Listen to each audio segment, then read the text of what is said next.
The moving truck pulled up to the iron gates of Hawthorne Manor, and 16-year-old Jenna Sinclair couldn't believe this would be her new home. After years in foster care, being adopted by the Hawthornes felt like winning the lottery. But as she stepped out of the car, her worn sneakers touching the perfectly manicured lawn, her stomach twisted with nerves. "Welcome home, dear," said Margaret Hawthorne, her new adoptive mother. She was a tall woman with perfectly styled silver hair who always dressed like she was heading to a fancy lunch. "Robert will show you to your room." The butler grabbed Jenna's 2 small bags, everything she owned in the world, and headed inside. Jenna followed, her eyes wide as she took in the marble floors and crystal chandeliers. This place was bigger than her last 3 foster homes combined. "There you are," a loud voice boomed through the foyer. "I've been waiting to meet our newest family member." Jenna turned to see a man in his early 30s walking down the grand staircase. He wore a casual sweater that probably cost more than everything Jenna owned, but his smile was warm and genuine. This was Lucas Hawthorne, Margaret's younger brother, technically Jenna's uncle now, though he didn't look old enough for that title. "I'm Lucas," he said, reaching the bottom of the stairs. "And you must be Jenna. Welcome to the family." Something about his kind eyes made the knot in Jenna's stomach loosen just a bit. For the first time since arriving, she managed a real smile. "Thank you," she said softly. "Don't worry, you'll get used to all this." He gestured at the fancy surroundings. "Though I still haven't, and I grew up here." Margaret cleared her throat. "Lucas, don't encourage informality. Jenna needs to learn proper Hawthorne behavior." "She's a teenager, not a debutante," Lucas said with a wink at Jenna. "Let her adjust at her own pace." That was the moment Jenna realized Lucas would be different from the rest of the Hawthornes. While they saw her as a project to be molded into their image of perfection, he saw her as a person. The first few weeks at Hawthorne Manor were overwhelming. There were endless rules about everything: which fork to use at dinner, how to sit properly, what to wear for different occasions. Jenna felt like she was constantly messing up, but Lucas always seemed to appear when she needed help most. When she used the wrong spoon at her first formal dinner, he deliberately used the wrong one too, drawing attention away from her. When she got lost in the massive house, he'd suddenly show up to guide her back to familiar territory. "Don't let them change who you are," he told her one afternoon when he found her crying in the garden after Margaret criticized her table manners again. "You're perfect just as you are." As the months passed, Lucas became Jenna's safe harbor in the storms of Hawthorne society. He taught her to ride horses, showed her secret passages in the old house, and always had time to listen when she needed to talk. While Margaret fretted about Jenna's future debut in society, and her adoptive father Charles barely acknowledged her existence, Lucas treated her like family. But sometimes, when Lucas smiled at her or put a comforting hand on her shoulder, Jenna felt something that definitely wasn't family appropriate. She tried to ignore it.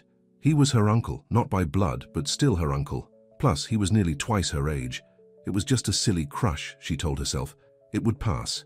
It didn't pass. By the time Jenna turned 18, her feelings for Lucas had only grown stronger.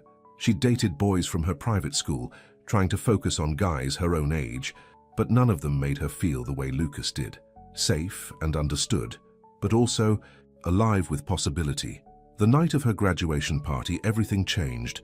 The Hawthornes had thrown an elaborate celebration, inviting hundreds of their closest society friends. Jenna wore a designer dress that Margaret had chosen, her hair and makeup professionally done, but she felt fake, like a doll on display.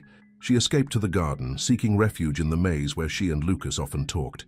She found him there, sitting on their usual bench, looking up at the stars. "Shouldn't you be at your party?" he asked, but moved over to make room for her. "It's not really my party," Jenna said, sitting beside him. "It's the Hawthornes showing off their successful charity case." "You were never a charity case," Lucas said firmly. "Your family." "Family," Jenna repeated, the word tasting bitter in her mouth. Maybe it was the champagne she'd snuck, or maybe it was just years of holding back, but suddenly she couldn't stop herself. "What if I don't want to be family? What if I want something else?" Lucas went very still beside her. "Jenna, I love you," she blurted out. "Not like a niece loves an uncle. I'm in love with you, Lucas. I have been for years." The silence that followed felt endless. Lucas stood up, putting distance between them. When he finally spoke, his voice was cold in a way she'd never heard before. "You're confused," he said. "You're young, and I've been kind to you. That's all this is. I am your uncle, Jenna, nothing more, ever. Tears burned in Jenna's eyes. I'm not confused, I know what I feel. Then you need to stop feeling it. His words cut like ice. This conversation never happened, go back to your party. He walked away, leaving Jenna alone in the garden. She sat there for a long time, her heart breaking, until Margaret sent servants to find her. When she finally returned to the party, Lucas was gone. That night, Jenna made two decisions. First, she would move out of Hawthorne Manor as soon as possible. Second, she would never let Lucas Hawthorne know he had the power to hurt her again. 3 years passed in a blur of determined activity. Jenna threw herself into building a life away from the Hawthornes. She got a job at a prestigious marketing firm, working her way up from junior copywriter to account manager through sheer determination. She found a small but cute apartment in the city, far from Hawthorne Manor. She made new friends who knew nothing about her connection to the famous family. She only saw Lucas at mandatory family events, Christmas, Thanksgiving, the occasional Sunday dinner Margaret insisted upon. He was polite but distant, treating her with the exact kind of casual affection an uncle should show a niece. It hurt, but Jenna learned to hide the pain behind bright smiles and careful small talk. Then she met David Chen. He was a new creative director at her firm, charming, successful, and closer to her age than Lucas. When he asked her to coffee after a meeting, Jenna said yes. Coffee led to dinner, dinner led to dating, and for the first time since that night in the garden, Jenna felt like she might actually move on. You seem happy, Margaret commented during one Sunday dinner, eyeing David across the table. He'd been invited at her insistence. The Hawthornes always wanted to inspect anyone their family members dated. He comes from a good family. His father is on the board of several charitable foundations. Jenna caught Lucas watching them, his face unreadable. She squeezed David's hand under the table, partly out of affection, and partly because she knew Lucas could see the gesture. We are happy, she said brightly. David just asked me to move in with him. The crystal glasses rattled as Lucas set his drink down too hard. A little wine sloshed onto the pristine tablecloth. Sorry, he muttered, but his eyes were dark when they met Jenna's across the table. That night, as Jenna and David were leaving, Lucas caught her alone in the foyer. Moving in together seems fast, he said. You barely know him. I've known him for 6 months, Jenna replied. That's long enough. Is it? Lucas stepped closer. Or are you just running away? Running away? Jenna laughed bitterly. That's rich coming from you. You're the one who ran that night in the garden. You're the one who could barely look at. Me for 3 years. Jenna. He reached for her arm, but she pulled away. No, you don't get to do this. You don't get to play protective uncle now. David is waiting for me. She walked out, her heels clicking sharply on the marble floor, but she could feel Lucas watching her until she got in David's car. The next few months were tense. Lucas started, showing up at events where he knew Jenna would be. Charity galas, art openings, even her office Christmas party. He always had a reasonable excuse for being there, but his eyes followed her constantly. When he saw her with David, his jaw would tighten. Once, at a family wedding, he interrupted them dancing and insisted on cutting in. Family tradition, he said smoothly, but his hand on Jenna's waist felt like fire. What are you doing? She whispered, as he led her around the dance floor. Dancing with my niece, he said, but his eyes said something very different. Jenna pulled away as soon as the song ended. She was done with his games. She had a good thing with David, something real and uncomplicated. She wasn't going to let Lucas ruin that. But fate had other plans. The ring was beautiful, a large diamond set in platinum, exactly the kind of ring the Hawthornes would approve of. David proposed at an expensive restaurant, got down on one knee, did everything perfectly. Jenna said yes because it made sense. David was kind, successful, and uncomplicated. He was the safe choice. She told herself the hollow feeling in her chest was just nerves. The Hawthornes insisted on throwing an elaborate engagement party at the manor. Jenna didn't want to, but Margaret wouldn't take no for an answer. You're a Hawthorne, she said firmly. We have traditions to uphold. The night of the party, Jenna found herself alone in the garden. She'd escaped the crowds, needing a moment to breathe. The ring felt heavy on her finger. Congratulations. She didn't need to turn around to know it was Lucas. She'd know his voice anywhere. Thank you, she said stiffly, not looking at him. Is this really what you want? He asked, moving to stand beside her. What I want? Jenna finally turned to face him, anger bubbling up. You lost the right to ask me that question 3 years ago. I know. His voice was rough. I handled everything wrong, but Jenna, watching you with him, it's killing me. Don't. She backed away. Don't you dare do this now. But Lucas followed, closing the distance between them. I lied that night in the garden. I lied about everything. I pushed you away because I was scared. Scared of my feelings. Scared of what people would say. Scared of ruining your life. Stop it. Tears burned in Jenna's eyes. I love you, he said. The words she'd dreamed of hearing for so long. I've loved you for years. Not like an uncle loves a niece. I'm in love with you, Jenna. You're too late. Her voice shook. I'm engaged. Tell me you love David, Lucas challenged. Tell me you feel for him what you felt for me. That's not fair. None of this is fair. He reached for her face, his thumb brushing away a tear. But it's true. The touch of his hand broke something in Jenna. All the feelings she'd tried to bury came rushing back. When Lucas leaned down to kiss her, she didn't pull away. The kiss was everything she'd dreamed of and nothing like she'd imagined. It was passion and tenderness and years of denied longing all at once. For a moment, the world disappeared. There was only Lucas, only this. Then reality came crashing back. Jenna pushed him away, horrified at what they'd done. I have to go, she gasped. I can't do this. She ran back to the party, leaving Lucas alone in the garden. But she couldn't run from the truth his kiss had revealed. She was still in love with him. She'd never stopped. The days after the engagement party were torture. Jenna threw herself into wedding planning, trying to drown out her feelings with details about flowers and table settings. But every time she looked at her ring, she remembered Lucas's kiss. David noticed something was wrong. You seem distant, he said one night over dinner. Is everything okay? Just stressed about the wedding, Jenna lied. The guilt ate at her. Then the rumors started. Someone at the engagement party had seen Jenna and Lucas in the garden. The whispers spread through society like wildfire. Margaret called, her voice tight with controlled fury. People are talking, she said. This needs to stop. Nothing is happening, Jenna insisted. But the lie tasted bitter. Charles Hawthorne, the family patriarch, summoned Lucas to his office. No one knew what was said, but Lucas emerged looking pale and angry. The next day, he announced he was taking an extended business trip to Europe. Jenna felt like she was drowning. She couldn't marry David, loving another man. But she couldn't be with Lucas either, not without destroying both their lives. The scandal would ruin his business reputation. The Hawthornes would disown them both. One rainy night, she found herself driving to Hawthorne Manor. She needed to see Lucas before he left, needed to find some kind of closure. But when she arrived, she saw David's car in the driveway. Through the library window, she could see him talking with Charles Hawthorne. They were looking at papers spread across the desk. David was nodding, looking pleased. They're discussing your future, Lucas's voice came from behind her. He'd apparently had the same idea about one last meeting. What do you mean? Jenna turned to face him.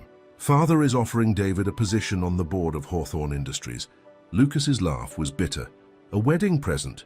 He's buying David's silence about the rumors. The reality of what her life would become hit Jenna like a physical blow. She would marry David. They would be given positions and money, and everyone would pretend not to see the truth. She would spend the rest of her life suffocating in polite lies. I can't do it, she whispered. Then don't. Lucas took her hands. Run away with me right now. What? I have a plane waiting at the private airfield. Come with me to Europe. We'll start over somewhere new. You're crazy, Jenna said, but she didn't pull her hands away. Maybe, but I'm tired of living without you. I'm tired of pretending. Let them talk. Let them judge. None of it matters if we're together. The choice should have been impossible, but in that moment, it felt simple. Jenna looked at the library window where David sat plotting her future. With Charles, then back at Lucas, who was offering her a chance at real love. Yes, she said.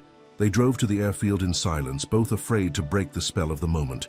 It wasn't until they were in the air, watching the lights of the city fade below them, that reality began to sink in. They'll never forgive us, Jenna said. Lucas squeezed her hand. I don't need their forgiveness, I just need you. They landed in Paris as the sun was rising. Jenna's phone was already flooded with missed calls and angry messages. She turned it off. For 2 weeks, they lived in a dream. They stayed in a small hotel in Montmartre, far from the luxury hotels the Hawthornes usually frequented. They walked the streets hand in hand, no longer hiding. They made love in their tiny room, finally free to express years of denied passion. But reality couldn't be kept at bay forever. The scandal exploded back home. The papers were full of headlines about the Hawthorne heir who ran away with his adopted niece. Business partners started pulling out of deals. The Hawthorne stock price plummeted. Charles had a heart attack from the stress and was hospitalized. David gave interviews painting himself as the wronged fiancé, claiming he'd had no idea about Jenna and Lucas's inappropriate relationship. Margaret released a statement saying Jenna had manipulated and seduced Lucas, taking advantage of his kindness to destroy the family. When Lucas saw the statement, he was furious. "That's it," he said, reaching for his phone. "I'm not letting them blame you for this." "What are you doing?" Jenna asked. "Telling the truth." He called his lawyer and arranged an exclusive interview with the biggest newspaper in New York. The story ran the next day.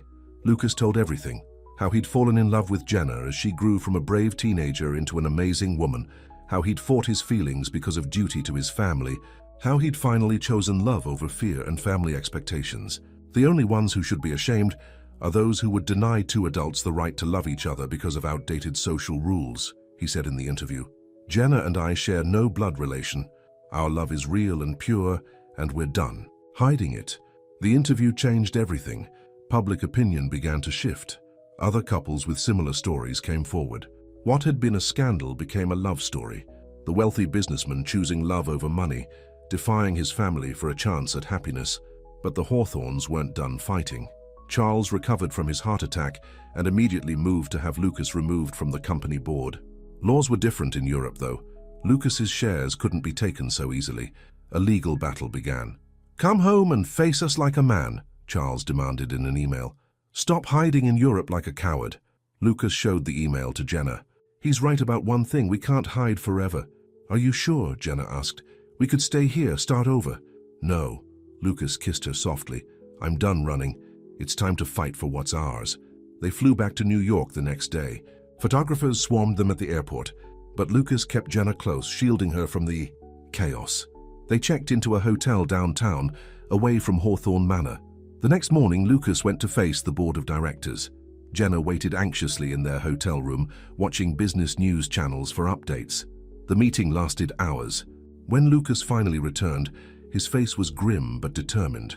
"They voted me out as CEO," he said, "but they can't take my shares. I'm still the largest individual stockholder." "I'm so sorry," Jenna said. "This is all my fault." "No." Lucas pulled her close. "Don't ever think that. They didn't take anything I wasn't willing to lose. You're worth more than any company." But the fight was just beginning. Charles filed a lawsuit claiming Lucas had breached his fiduciary duty to the company by causing a scandal. The family's lawyers tried to force them to separate while the case was pending. "This is harassment," Lucas's lawyer said. "They're trying to break you up by dragging this out." She was right. Every day brought new legal papers, new accusations, new attempts to separate them. The pressure was enormous. Then Margaret made her move. She invited Jenna to tea alone. "I've arranged everything," Margaret said when Jenna arrived at their old meeting spot. "There's an apartment in California waiting for you, a job with one of our subsidiary companies, a fresh start." "What's the catch?" Jenna asked. "Leave Lucas. Sign a non-disclosure agreement, never contact him again." Jenna stared at her adoptive mother, seeing clearly for the first time how cold she really was. "You really don't understand love at all, do you?" "Love?" Margaret laughed. "Love doesn't pay bills or protect reputations. Lucas will thank me one day when this infatuation passes." "You're wrong." Jenna stood up. "What Lucas and I have isn't an infatuation. It's the kind of love you write stories about, the kind worth fighting for, and we're going to fight." She walked out, leaving Margaret speechless behind her. When she told Lucas about the meeting, he laughed and pulled her close. "I fall more in love with you every day," he said. "You know that." The court case dragged on for months. Lucas and Jenna's lawyers advised them to keep a low profile, but they refused to hide. They went out to restaurants, attended charity events, lived their lives openly. Slowly, people began to accept them. Their age difference became less shocking as people saw how they looked at each other, how they supported each other through the crisis. Even some of the society ladies who'd first condemned them started to come around. "It's quite romantic, really," they whispered at parties. "And they do make a handsome couple." But the Hawthornes remained unmoved. Charles's health deteriorated further from the stress, and Margaret blamed Jenna entirely. She gave tearful interviews about how Jenna had destroyed their family. The lowest point came when someone leaked Jenna's foster care records to the press. Articles appeared suggesting she'd planned everything from the beginning, targeting Lucas. As a way to secure her place in the family, Lucas found Jenna crying over one particularly nasty article. "Let them talk," he said, holding her close. "You know what I see when I look at these stories? I see people so small they can't understand real love. They have to make up lies because the truth, that two people could love each other enough to risk everything, is beyond their comprehension." His words helped, but the constant attacks were exhausting. Every day brought new challenges, new accusations, new attempts to break them apart. Then something unexpected happened. Lucas's sister, Catherine, who'd been living in London for years, came home for a visit. Unlike the rest of the family, she wanted to understand. She invited Lucas and Jenna to dinner at her hotel, away from the family drama. And for the first time, they were able to tell their story to someone who actually listened. "I see how happy you make each other," Catherine said at the end of the evening. "The family is wrong about this, and I'm going to help you fight them." Catherine's support changed everything. She had influence with the board members, and she wasn't afraid to use it. She gave interviews defending Lucas and Jenna's relationship, countering Margaret's tears with clear-eyed logic. "They're two consenting adults who fell in love," she told reporters. "The only scandal here is how our family has treated them." The turning point in the legal battle came from an unexpected source. David, Jenna's ex-fiancé, had been caught in a compromising position with one of the Hawthorne company's biggest investors. When Charles tried to bury the scandal, David got angry.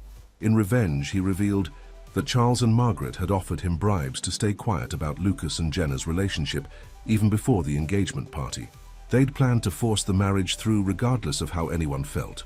The revelation was devastating to the Hawthornes' case. Their claims of protecting family values fell apart in the face of evidence they'd tried to force Jenna into a loveless marriage for appearance's sake. The lawsuit was dismissed. The board members who'd supported Charles began to distance themselves. The family's iron grip on the company began to slip, but victory came with a price. Charles suffered another heart attack when the news broke. This time he didn't recover as quickly. From his hospital bed he asked to see Lucas. "You've won," the old man said when Lucas arrived. "The company is yours again. Just tell me one thing. Was it worth it? Was she worth destroying this family?" Lucas looked at his father, seeing not the powerful patriarch but a tired old man who'd lost touch with what really mattered. "Jenna didn't destroy this family," he said quietly. "We did that ourselves with our rigid rules and our fear of scandal. She showed me there are more important things than maintaining appearances. Love, for instance. Happiness. Truth." He turned to leave, then stopped at the door. "I hope someday you understand that." Charles's words haunted Lucas. The company was in turmoil, the family was fractured, and despite their victory, he felt no joy in it. Jenna could see the weight on his shoulders. "Maybe we should have stayed in Paris," she said one night. "No."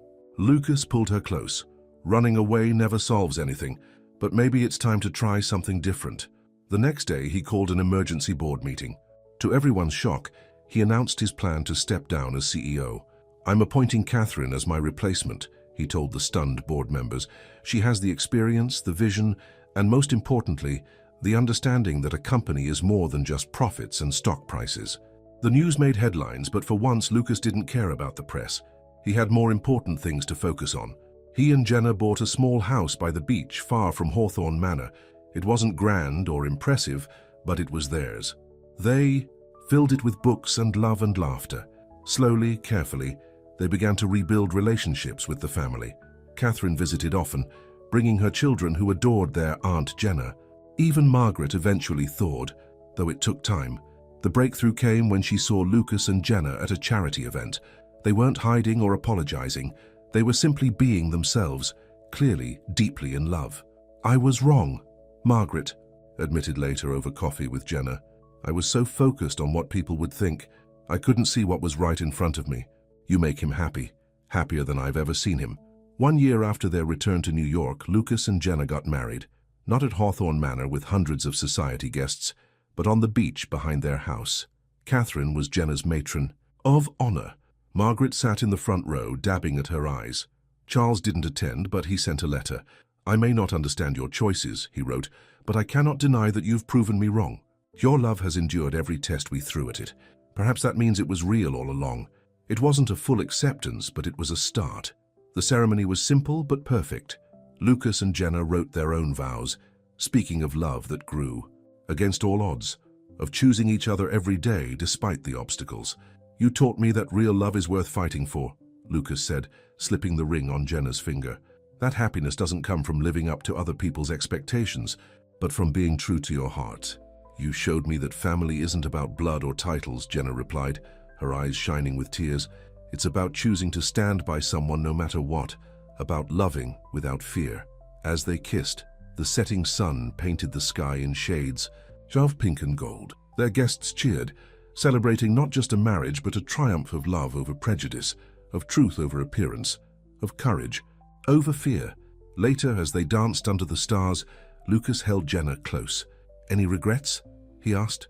Jenna looked up at him, remembering everything they'd been through, the pain, the scandal, the fights. Then she thought of where they were now, together and stronger for all of it.